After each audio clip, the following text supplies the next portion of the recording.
July 30th, 2010. From the stylish high-tech underground studios of Ribbit Media in under-construction Warwick, Rhode Island, this is NewsUndies.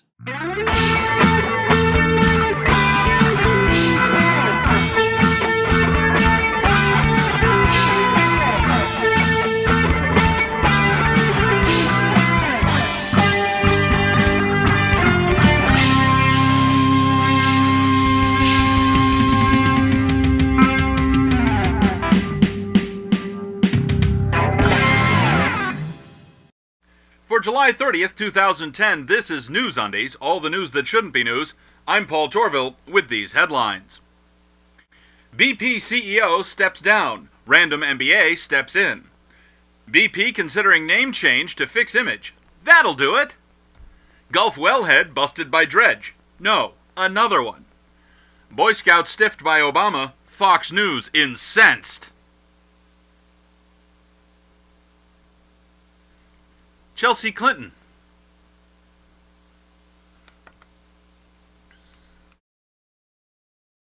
Hey gang, it's time for celebrity birthdays once again. I got my cake hat on, let's rock! For Saturday the 24th, Ruth Buzzy and Don Hedaya. For Sunday the 25th, Jack Gilford, dead, and Estelle Getty, dead. For Monday the 26th, Carl Jung, dead, and Gracie Allen, dead. For Tuesday the 27th, Norman Lear and Gary Gygax, dead.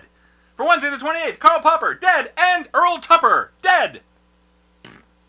For Thursday the 29th, Alexis de Tocqueville, dead, and Jim Marshall. Ah! For Friday the 30th, Henry Ford, dead, and Sid Croft. That's celebrity birthdays. I'm Paul Torville, and I'm done!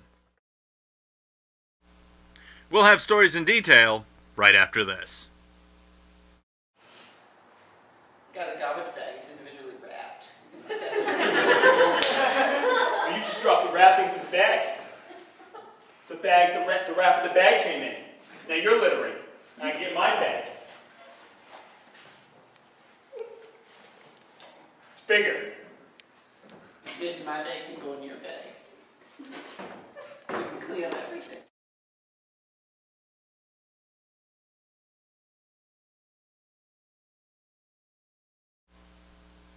A recent Gallup poll suggests that 61% of Americans have a favorable opinion of former President Bill Clinton, while only 52% feel that way about current President Barack Obama. Former President George W. Bush rated an astonishing 45% in this same poll, a 10-point bump since leaving office.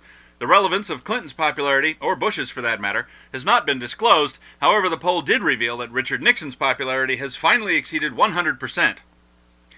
As you may have heard, if you've been on Earth at just about any time in the last 20 or so years, the Vatican's been having some issues with the priests not conforming to the exact letter of the law, or their commitment to the church by, raping children. So now they're complaining about the fact that these priests are living a double life. Oh, now? So the Vatican is now demanding that closeted gay priests come out and quit. Really? Well, they just managed to exonerate Galileo 359 years late. Irrespective of whether persecuting closeted gay priests is right or not, taking such quick and decisive action on the whole priests raping children thing is, well, it's positively stunning. Another 100 or so years and they just might get it right.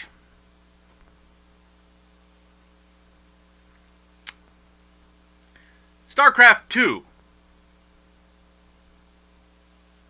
The governor of New Jersey is complaining that the MTV show The Jersey Shore is what's giving New Jersey its bad reputation.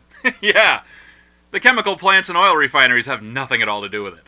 The history of organized crime and corruption is not a factor. New Jersey's reputation was pure as the driven snow before Snooki and the Situation. Sounds like a 70s pop band.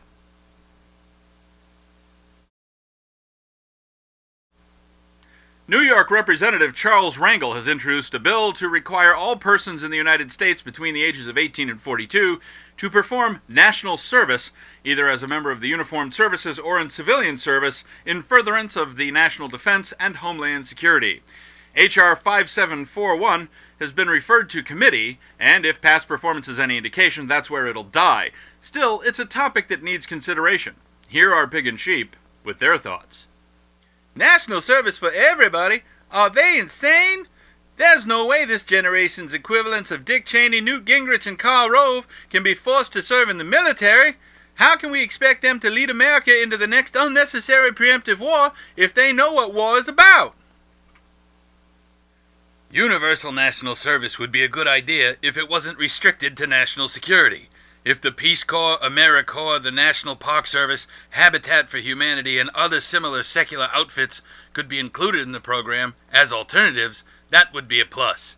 Even better would be if the program also included an associate degree program as another alternative. Well, that's what Pig and Sheep think. What are your thoughts? Email them to ovcomments@newsundies.com. And now, here's Moose Weintraub with a Sports Half Minute.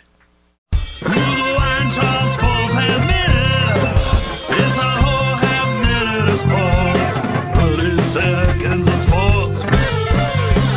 Who's Weintraub Sports Half Minute? Here's your Sports Half Minute. I'm Moose Weintraub. Take archery and shift the focus off the bullseye and onto the form of the archer. That's Kyudo. Figure skating for archery. Weintraub Sports Half Minute. Thanks, Moose. Always a great report from Moose. The Kepler Space Telescope has discovered scores of candidate Earth-like exoplanets. That's planets beyond our solar system. There's more investigation required before these candidates can be confirmed as actually Earth-like. But this is just the sort of thing that pokes holes in the believability of your standard religious creation myths, and yet somehow they're still believed. What a world! We'll have your exclusive past cast weather and the final news roundup right after this. Hi, I'm Paul Torville, the guy behind, in front of, and wearing on his head, NewsUndies. If you enjoy NewsUndies, you can help support NewsUndies by going to the Ursus Pacificus Kitsch Cave and buying some kitsch. There's groovy shirts, awesome dummy head mugs. It only hurts when I Care Bears. So fuzzy. Groovy oval NewsUndies stickers just like this. And, yes it's true, NewsUndies boxer shorts. Aw yeah! Can be found on the Ursus Pacificus Kitsch Cave. And now here's your exclusive past cast weather for the week ending Friday, July 30th, 2010. The upper Midwest had thunderstorms, then cool sun. In the heartland, it was sunny and hot, then guess what? Thunderstorms. Texas and Oklahoma, you'll never guess. Thunderstorms. And that's your exclusive past cast weather. The Chevy Volt. Part of what makes a democratic society great is the fact that virtually any adult can run for public office. Even a man like Basil Marceau Sr.com. I mean, okay, I know of nothing that suggests that he's a bad man, but he also doesn't seem to be the best man for the job of governor. You need to check out these resources if you're a Tennessee voter. Seriously. And finally, and I do mean finally, we all saw this coming, didn't we? Actually, this one was a bit of a surprise. The U.S. Copyright Office has made the determination that the practice of jailbreaking, which has allowed iPhone users to do things outside the scope of what Apple has approved with their hardware, is not a violation of the Digital Millennium Copyright Act. The DMCA, as you may recall, is the 1998 law which was touted as the solution to issues unanticipated by then-extant copyright law. It turned out to be a giveaway to large commercial copyright holders, including the entertainment and software industries, and a bane for anyone with the tiniest modicum of ingenuity or creativity, but lacking a herd of high-buck lawyers. Well, that's all for this edition of NewsUndies. Remember, NewsUndies is normally a weekly show, but we're taking a couple of weeks off. We'll be back Friday, August 20th with fresh undies. If you see news that shouldn't be news, email your story tips to undies@newsundies.com. Thanks for watching. Until next time, I'm Paul Torville. After that, I might be growing fangs.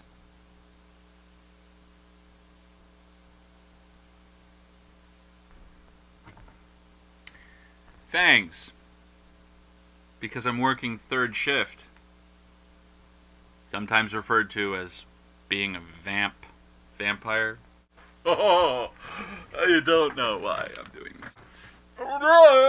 Dick Cheney, Newt Gingrich, and Karl Rove can be allowed to serve in the can be forced, not allowed. Damn it!